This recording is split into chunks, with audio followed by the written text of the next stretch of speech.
Hello students, कैसे हैं आप सब।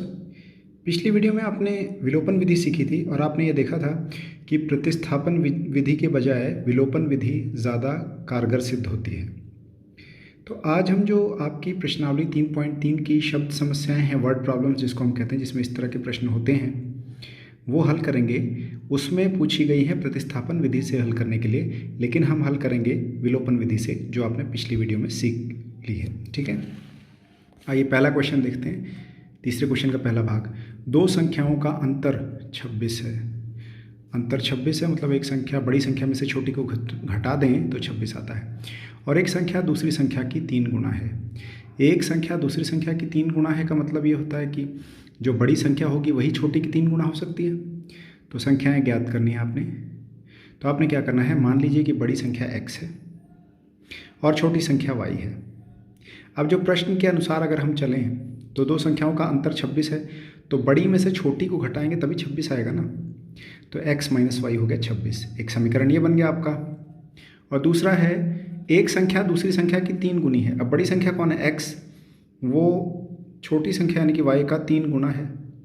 तो ये आपका दूसरा समीकरण होता है। इसको हम ऐसे लिख लेते हैं, 3y को उधर ले जाते हैं तो x माइनस 3y बराबर 0 हो गया। अब एक समीकरण और दो समीकरण, ये आपके पास समीकरण हो गए, समीकरण युग्म आ गया आपके पास। अब हम क्योंकि विलोपन विधि लगाने जा रहे हैं तो आप इन दोनों के x के गुणांकों को ध्यान से देखिए। x का गुणांक यहाँ 1 है, यहाँ भी x का गुणांक 1 है, तो गुणांक पहले ही बराबर हैं। विलोपन विधि में आप गुणांक बराबर करके फिर घटाते हैं ना, तो यहाँ गुणांक पहले ही बराबर है, किसी से गुणा करने की ज़रूरत नहीं है।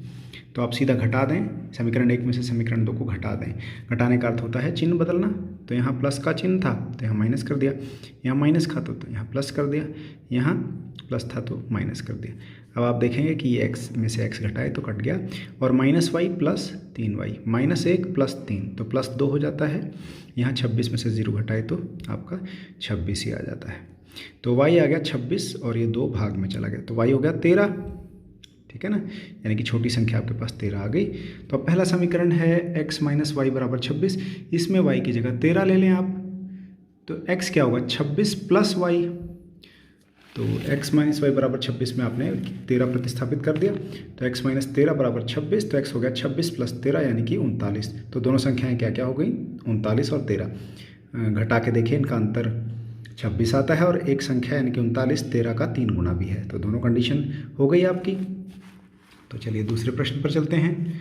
दो संपूरक कोणों में बड़ा कोण छोटे कोण से 18 डिग्री अधिक है, उन्हें ज्ञात कीजिए। कौन से कोण हैं, संपूरक कोण। कौन से होते हैं ये संपूरक कोण, ऐसे कोण जिनका जोड़ करें दोनों कोणों का तो 180 डिग्री आ जाए, वो संपूरक कोण होते हैं। और बड़ा कोण छोटे से 18 डिग्री अधिक है, तो दोनों कोण ज्ञात करने हैं। तो मान लीजिए बड़ा कोण x डिग्री है और छोटा कोण क्या है, y डिग्री। अब क्योंकि संपूरक कोण है तो x प्लस वाई कितना हो गया, 180 हो गया ना, क्योंकि संपूरक कोणों में दोनों का जोड़ 180 होता है। और एक क्या चीज़ दे रखी है कि जो बड़ा कोण है यानी कि x छोटे कोण यानी कि y से 18 अधिक है। बड़ा कोण पहले लिखा है, पहले लाइन में क्या लिखा है, बड़ा कोण लिखा तो आपने यहाँ बड़ा कोण लिख लिया x, बाद में छोटा कोण लिखा तो बराबर डाल के छोटा कोण लिख लिया, फिर अधिक है तो प्लस हो गया और 18, अगर कम है तो माइनस हो जाता, अधिक है तो प्लस हो गया। y को इधर ले गए, प्लस का y है इधर ले गए तो माइनस वाई हो गया। तो x माइनस वाई बराबर 18 और x प्लस वाई बराबर 180, दो समीकरण हो गए।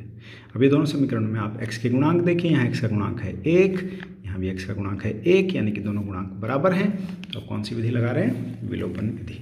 तो विलोपन विधि लगाने के लिए आपने घटा देना है, तो घटाएंगे तो क्या आ जाएगा, यहाँ माइनस का चिन्ह हो गया, यहाँ प्लस का हो गया, यहाँ माइनस का, ये कट गया आपके पास x से x, तो प्लस वाई 2y हो गए, और यहाँ 180 में से 18 गए तो 162, तो y हो गया 162। यहाँ 2 गुना का था, दूसरी साइड लेके तो भाग में आया, तो 81 डिग्री आ गया y। तो x क्या है, 18 प्लस वाई था ना, ऊपर देखिए x 18 प्लस वाई था, या इसमें भी पुट कर सकते हैं आप, इसमें भी पुट कर सकते हैं, इसमें भी पुट कर सकते हैं। तो x 18 प्लस वाई मैंने दूसरे में पुट कर दिया, तो 18 प्लस 81, वाई की जगह 81 ले लिया तो 99 आ गया। तो दोनों कोण क्या आ गए, 81 और 99। ठीक है जी, तो बहुत आसान था ये प्रश्न, हम विलोपन विधि का प्रयोग कर रहे हैं।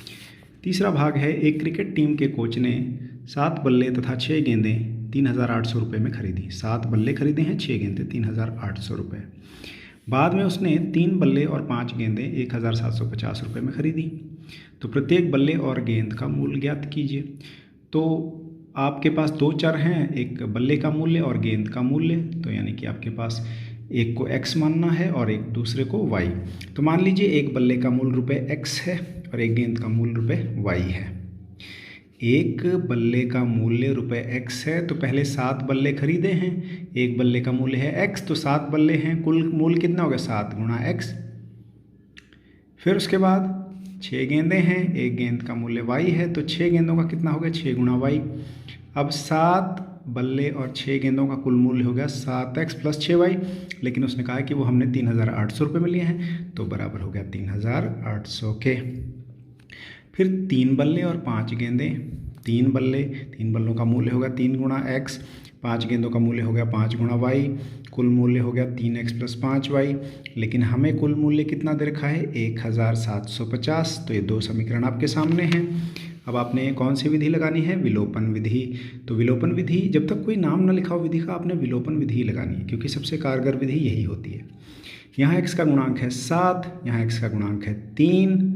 अब दोनों को बराबर बनाना है आपने, तो 7 और 3 का लघुत्तम लीजिए, वो आ गया 21। तो यहाँ 21 बनाने के लिए क्या करें, 3 से गुणा करें पूरे समीकरण को, 7x को भी 6y को भी और 3,800 को भी। किससे गुणा करें 3 से। यहाँ 21 बनाना है, किससे गुणा करें 7 से। तो 3x को भी 7 से गुणा करें, 5y को भी 7 से गुणा करें और 1,750 को भी 7 से गुणा करें। तो समीकरण 1 को 3 से तथा समीकरण 2 को 7 से गुणा करने पर तथा घटाने पर क्या प्राप्त होता है। तो इसको 3 से गुणा कर दिया, 7 से गुणा कर दिया, नए समीकरण बन गए। ठीक है जी। और फिर इनको घटाना है, तो घटाना है तो चिन्ह बदल दें आप। यहाँ प्लस था तो माइनस हो गया, प्लस था तो माइनस हो गया, प्लस था तो माइनस हो गया। 18 में से 35y घटाने हैं, 18y में से 35y घटाने हैं तो -17y हो गया। यहाँ घटाया तो -850 हो गया। तो ये -17 यहाँ गुणा में है, दूसरी साइड लेके तो भाग में आ गया। तो y क्या आ गया -850 बटे -17, माइनस कट जाते हैं आपस में और 17 पंजे 85 होता है, आप जानते ही हैं। तो ये y आ गया 50 भाग करने पर। नहीं याद आ रहा तो भाग भी कर सकते हैं सीधा। तो y बराबर 50 आ गया, y बराबर 50। अब पहले समीकरण में पुट कर देते हैं। पहले समीकरण में ये जो y है इसकी जगह हम 50 पुट करेंगे तो 7x प्लस 6 गुणा 50 बराबर 3,800 बनेगा इस तरह से। ठीक है, 6 गुणा 50 300 हो जाएगा। तो ये आपके पास क्या हो जाएगा 7x प्लस 300 बराबर 3,800, प्लस 300 है दूसरी साइड ले जाइए तो ये -300 हो गया। तो 7x बराबर 3,500 हो गया। तो x हो गया 3,500 बटे 7, जो कि आपके पास आ जाता है 500। तो एक बल्ले का मूल्य आपको पता चल गया 500 रुपये और एक गेंद का मूल्य पता चल गया 50 रुपये। ठीक है, तो ये आपने थोड़े से ध्यान से पढ़ने होते हैं, क्वेश्चन आसान ही होते हैं। तो आइए आज का होमवर्क देखते हैं, क्या आपने करना है आज। ये 3 क्वेश्चन आपने करने हैं। ठीक है, तीनों क्वेश्चन जैसे क्वेश्चन आपने किए हैं ना अभी सॉल्व करके, जो मैंने समझाए हैं ठीक वैसे ही हैं, तीनों आपने सॉल्व करने। ये करने ज़रूर है, कोई भी क्वेश्चन इसमें से छोड़ना नहीं है। सो स्टूडेंट्स, उम्मीद करते हैं कि आज की वीडियो में जो भी समझाया वो आपको समझ में आ गया होगा। इस वीडियो में इतना ही, अगली वीडियो तक प्रैक्टिस करते रहिए। All the